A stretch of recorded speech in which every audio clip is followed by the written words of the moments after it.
अस्सलामुअलैकुम। Pakistan stock exchange course की 21st class में खुशामदीद। दोस्तों, एनुअल रिपोर्ट में एक सेक्शन होता है इंडिपेंडेंट ऑडिटर्स रिपोर्ट का। तो ये क्या होता है और इसकी ज़रूरत क्यों है, आज मैं इसी के बारे में आपको बताऊंगा।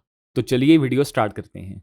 दोस्तों, जब भी कोई कंपनी एनुअल रिपोर्ट तैयार करती है तो उसमें जो फिगर्स होते हैं वो सच हैं या नहीं, ये हमें कैसे पता चलेगा। मिसाल के तौर पे एक कंपनी है जो कहती है कि हमें इस साल 50 करोड़ रुपए का फ़ायदा हुआ है, तो हमें एज अ शेयर होल्डर कैसे यकीन आएगा कि ये कंपनी वाकई सच बोल रही है या नहीं।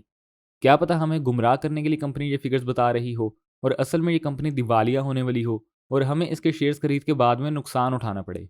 अब अगर हम उस कंपनी के ऑफिस चले जाएं कि हमें आप सारा प्रूफ दें कि वाकई आपकी कंपनी इतने प्रॉफिट में गई है इस साल या नहीं, तो कंपनी तो बेचारी पागल हो जाएगी, क्योंकि उस कंपनी के हज़ारों शेयर होल्डर्स होंगे, सभी उठ के कंपनी के ऑफिस चले जाएंगे कंपनी की बुक्स देखने। और अगर हम जाके चेक नहीं करते तो फ्रॉड होने के चांसेस हैं। तो इसका क्या तरीका है कि हमें पता भी चल जाए कंपनी सच बोल रही है और हमें कंपनी के ऑफिस भी ना जाना पड़े।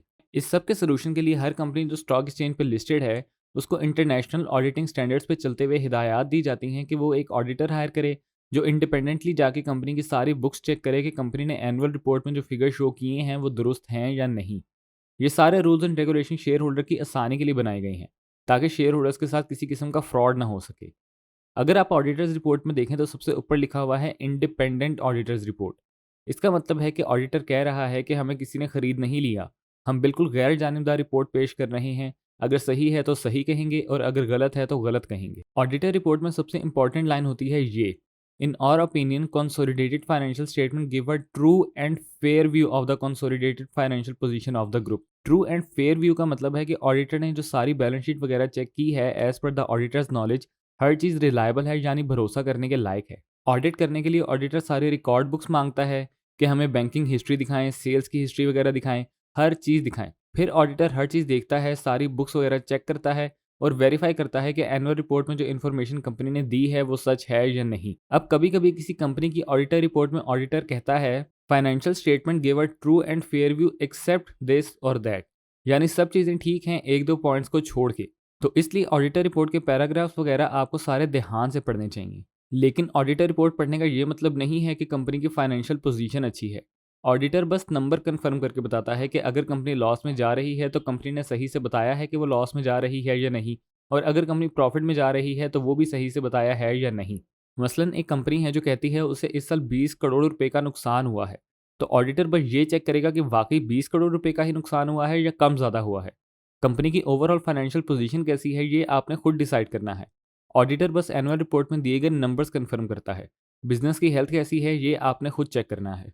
आप यूँ समझ लें कि आप डॉक्टर हैं, कंपनी पेशेंट है और ऑडिटर नर्स है। नर्स बस आपको पेशेंट की टेस्ट करके बताएगी कि बीपी कितना है, शुगर वगैरह कितनी है। अब पेशेंट ओवरऑल किस हालत में है ये एज अ डॉक्टर आपने खुद जज करना है।